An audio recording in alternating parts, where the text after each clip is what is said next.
Assalamualaikum warahmatullahi wabarakatuh. Bagaimana Teteh kabarnya? Semoga Teteh sehat selalu ya. Oke, hari ini kita akan belajar mata pelajaran ilmu pengetahuan sosial. Teteh udah tahu kita mau pelajari tentang apa hari ini? Sebelum Ibu akan menjelaskan pelajaran apa hari ini, Ibu ingin mengingatkan kepada Teteh supaya Teteh sholat duha terlebih dahulu. Kemudian siapkan dulu buku catatan, alat tulis, dan buku paket IPS. Kemudian buka bab 2 IPS-nya ya.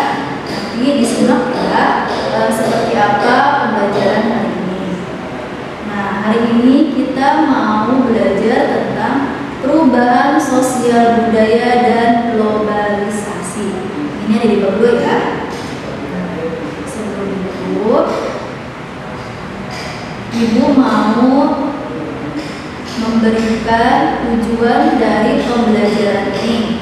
Tujuannya apa sih? Yaitu yang pertama, setelah Teteh menyimak dan membaca materi, Teteh dapat menjelaskan konsep tentang perubahan sosial budaya dan globalisasi secara lengkap.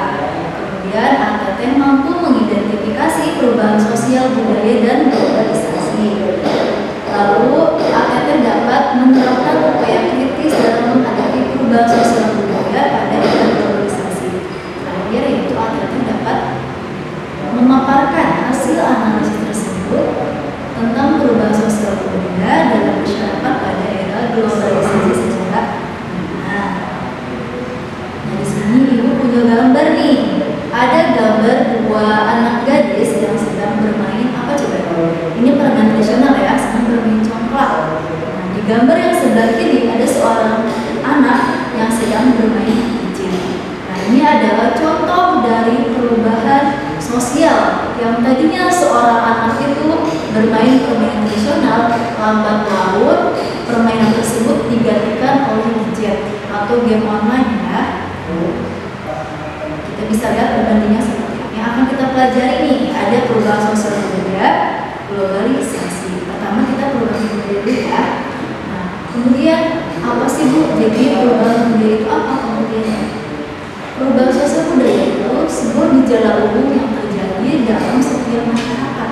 Yang namanya perubahan itu pasti akan terjadi lambat laun, tidak akan terasa, pasti akan selalu berubah. Tidak mungkin tempat yang seperti ini, misalkan Teteh pernah mengunjungi tempat pasti suatu saat tempat tersebut akan berbeda, bahkan akan berganti menjadi tempat yang lain. Nah, perubahan ini terjadi sejalan dengan sifat manusia yang selalu ingin berubah. Manusia itu selalu ingin berubah, tidak pernah puas dengan sesuatu hal. Jadi dia tuh ingin mencari inovasi baru, ingin dia itu melakukan sebuah perubahan setiap harinya gitu bahkan. Contohnya saja seperti HP yang hampir setiap minggu atau setiap bulan itu berganti fungsinya maupun berganti tipe-tipenya ya, karena memang sifat manusia itu selalu ingin berubah dan tidak pernah berpuas diri. Nah, ini contoh gambarnya ya, ada seorang bapak yang sedang menggunakan kerbau di sawah untuk ini sawah ya, tradisionalnya, kemudian sudah beralih ke menggunakan traktor. Nah, ini adalah sebuah perubahan dari sosial budaya. Nah, kemudian apa sih faktor penyebab dari perubahan sosial budaya? Nah, ternyata terbagi dua ya. Ada faktor internal. Yang pertama, faktor internal itu ada penemuan baru atau inovasi. Misalkan ada seseorang yang tadi contohnya ya, dia itu seorang petani misalkan, karena setiap harinya capek mungkin menggunakan kerbau untuk membajak sawah, dia terbesit dalam dirinya bagaimana saya untuk membuat sebuah inovasi supaya tidak capek. Akhirnya terciptalah sebuah traktor. Inovasi baru ya, penemuan baru. Kemudian bertambah dan berkurangnya jumlah penduduk. Seiring berjalannya waktu, yang namanya penduduk pasti akan kadang berkurang karena berkurang, ataupun juga penduduknya juga bisa bertambah. Ini menyebabkan seseorang itu akan banyak perubahan. Kemudian pemberontakan atau revolusi. Nah, mengalami sebuah revolusi atau perubahan. Contohnya pada zaman penjajahan dahulu yang tadinya sistem politik rumah sosialnya itu seperti misalkan diktator ya, atau misalkan adanya komunis, maka itu memberikan sebuah dampak atau perubahan terhadap sosial, budaya, politik, dan lain sebagainya. Nah, terjadi konflik. Misalkan konflik, ada yang tidak setuju, ada misalkan rakyat yang tidak setuju atas kebijakan-kebijakan yang diberikan oleh pemerintah, maka karena tidak setuju tersebut menimbulkan sebuah konflik, jadi mereka melakukan demo atau melakukan aksi anarkis karena supaya kebijakan tersebut itu tidak disahkan oleh pemerintah. Faktor eksternal yaitu ada pengaruh kebudayaan masyarakat lain. Nah, perubahan ini pasti dipengaruhi oleh masyarakat lain. Walau tidak hanya masyarakat ya, bahkan dari luar negeri pun atau dari kebudayaan asing pun pasti kalau masuk ke Indonesia akan memberikan sebuah kebudayaan yang baru atau memberikan perubahan. Contohnya apa? Contohnya dahulu kita kalau makan pasti harus duduk, harus rapi, tapi zaman sekarang makan itu kita sudah lihat namanya makannya udah berdiri gitu ya, suka lihat ya, orang-orang sudah terbiasa dengan makan berdiri, sudah tidak aneh lagi. Itu adalah sebuah perubahan. Bencana alam, faktor bencana alam itu bisa mempengaruhi dari kehidupan perubahan sosial. Misalkan yang tadinya itu contohnya bencana alam yang ada di Lapindo, yang tadinya di situ ada banyak masyarakat penduduk, tapi karena ada bencana alam, jadilah sebuah desa atau kampung mati, tidak ada penduduk lagi. Kemudian akibat peperangan misalkan di negara lain yang mengalami peperangan sehingga perubahannya sangat banyak ya, misalkan perubahan dari segi psikologinya, dari segi tempatnya maupun dari segi sosialnya. Nah, ada apa nih? Ada faktor pendorong perubahan sosial budaya. Ada kontak dengan budaya lain. Tadi contohnya budaya kita misalkan berkontak langsung dengan budaya lain sehingga menimbulkan sebuah perubahan. Lalu ada sistem pendidikan formal yang maju. Seiring berjalannya waktu, pendidikan itu semakin canggih atau semakin berkembang, terus-terusan berganti kurikulum maupun berganti sistem pembelajarannya, sehingga menimbulkan sebuah perubahan dari bidang pendidikan maupun sosialnya. Toleransi terhadap perilaku baru. Nah, biasanya perilaku yang misalkan tadinya kurang baik karena lambat laun perilaku tersebut dianggap biasa saja, maka masyarakat pun menganggap perilaku tersebut ya sudah itu hal yang lumrah. Kemudian sistem lapisan sosial yang terbuka. Jadi dahulu misalkan masyarakat Indonesia itu bukan masyarakat yang kurang terbuka oleh budaya lain, tapi karena seiring dengan waktu masyarakat itu jadi lebih terbuka sekarang, sehingga menimbulkan banyak pengaruh-pengaruh dan juga perubahan sosial. Nah, orientasi pada masa depan. Orang zaman sekarang sudah berpikirnya ke masa depan. Contohnya, sudah ada yang berpikir bagaimana menciptakan sebuah mobil yang bisa terbang, bagaimana menciptakan misalkan supaya tidak macet, mobilnya itu tidak hanya ada di jalan tapi ada di darat. Kemudian ada ketidakpuasan masyarakat terhadap bidang lain. Contohnya bisa saja suatu saat nanti bidang pertanian ini sudah tidak disukai oleh masyarakat. Mereka akan pertaniannya tidak akan ada lagi gitu bidangnya, akan tergantikan dengan bidang yang lain. Lalu ada sikap menghargai hasil karya seseorang. Karena ingin menghargai hasil karya seseorang, maka perubahan-perubahan itu bisa diterima. Dan ada penduduk yang heterogen. Heterogen itu adalah penduduk yang beragam.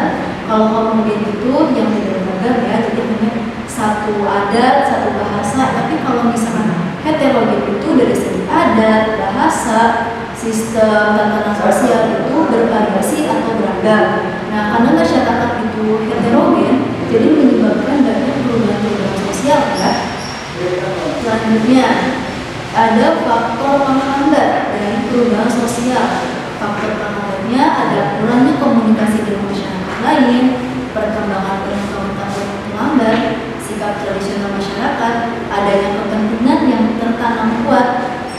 takut, rasa terhadap hal baru, hal yang bersifat biologis, adat dan kebiasaan. Jadi selain ada faktor pendorong, ada penghambat, mungkin salah satunya masyarakat yang ketakutan ketika ada budaya baru yang ingin masuk ke tatanan adat mereka atau tanah sosial mereka, jadi mereka kurang terbuka karena takut, atau sifat tradisional masyarakatnya yang masih memahami kalau budaya yang baru itu tidak sesuai dengan adatnya, tidak sesuai dengan kebiasaannya, sehingga tidak menutup kemungkinan perubahan sosial itu akan terhambat seperti itu. Atau adanya kurangnya komunikasi misalkan tidak kurangnya komunikasi itu dari segi medianya, mungkin di daerah yang kurang akses komunikasi, perubahan sosial itu akan bersifat lambat, tidak akan bersifat cepat karena faktor media dari segi sinyal maupun dari akses yang lainnya. Nah, di sini ada proses perubahan sosial budaya, ada akulturasi. Akulturasi ini proses penerimaan unsur-unsur kebudayaan baru dari luar secara lambat dengan tidak menghilangkan sifat khas kebudayaan itu. Jadi ada budaya baru masuk ke budaya kita, tapi tidak menghilangkan budaya asli yang ada di Indonesia. Tapi sebaliknya di sini ada asimilasi. Kalau asimilasi ini proses perubahan dua kebudayaan atau lebih yang berbeda menjadi satu kebudayaan baru. Jadi berarti ada kebudayaan asing masuk ke Indonesia sehingga jadi melebur, dan kebudayaan asli di Indonesia itu tidak ada karena sudah tergantikan dengan kebudayaan yang baru. Difusi, proses terjadinya penyebaran unsur kebudayaan seperti gagasan, keyakinan, ideologi, ataupun yang lainnya yang ada di masyarakat ya. Nah, ada bentuk perubahan sosial budaya ini, ada berdasarkan prosesnya, ada perubahan yang direncanakan, yang tidak direncanakan. Nah, direncanakan itu misalkan seorang itu ingin membuat sebuah mobil terbang, itu sudah direncanakan, dirancang sekian tahun supaya ini bisa terrealisasikan nanti di tahun 2030 misalkan. Tapi ada juga perubahan yang tidak direncanakan, jadi mengalir begitu saja perubahan tersebut. Berdasarkan waktunya, ada perubahan yang lambat, ada perubahan yang cepat. Jadi dia berevolusi sama cepat, dan juga yang lambat. Nah, berdasarkan pengaruhnya ada perubahan yang kecil, besar. Nah, kalau berdasarkan kemajuan ada perubahan progres dan regres. Kalau perubahan yang direncanakan itu dilakukan oleh pihak-pihak yang menghendaki adanya perubahan sosial. Jadi dia ingin supaya inovasinya itu bisa berhasil. Kalau yang tidak direncanakan, di luar kehendak, mengalir begitu saja perubahan tersebut tanpa disadari. Berdasarkan waktunya, katanya evolusi ya, membutuhkan waktu yang lama dan diikuti dengan rentetan perubahan kecil yang saling mengikuti secara lambat. Kalau revolusi, contohnya perubahan revolusi adalah industri Inggris pada abad kesekian. Jadi dia berubah yang sangat cepat. Nah, perubahan progres membawa kemajuan dalam masyarakat. Contohnya penemuan sarana transportasi dan komunikasi. Jadi kalau progres ini yang tadi ya, ada sarana komunikasi dan informasi, yang mobil terbang misalkan, atau misalkan yang sejenis internet yang tadinya 3G jadi 4G, bahkan jadi 5G. Kalau progres, perubahan yang merupakan membawa kemunduran bagi masyarakat. Jadi bukan kemajuan lagi, tapi kemunduran. Misalkan akibat dari peristiwa bencana alam dan peperangan. Jadi yang harusnya masyarakat itu maju karena ada peperangan dan bencana alam, jadi turun lagi, jadi tidak maju lagi. Nah, ini yang perubahan sosial berdasarkan pengaruhnya. Pengaruh kecil, misalkan pengaruhnya itu dari tren busana, dari tren yang lainnya. Nah, kalau perubahan besar ini contohnya adalah inovasi-inovasi besar ya. Perubahan kecil itu misalkan dari tren busana atau tren dari aksesoris ya. Kalau perubahan sosial itu dari skala besarnya. Oke, itu saja yang bisa Ibu sampaikan. Terima kasih untuk ATT yang sudah menyimak videonya. Mudah-mudahan ATT bisa paham. Setelah menyimak video ini, silakan ATT merangkum poin-poin apa saja yang penting yang tadi sudah dijelaskan oleh Ibu. Oke, Ya, terima kasih. Segitu saja bisa disampaikan. Wassalamualaikum warahmatullahi wabarakatuh.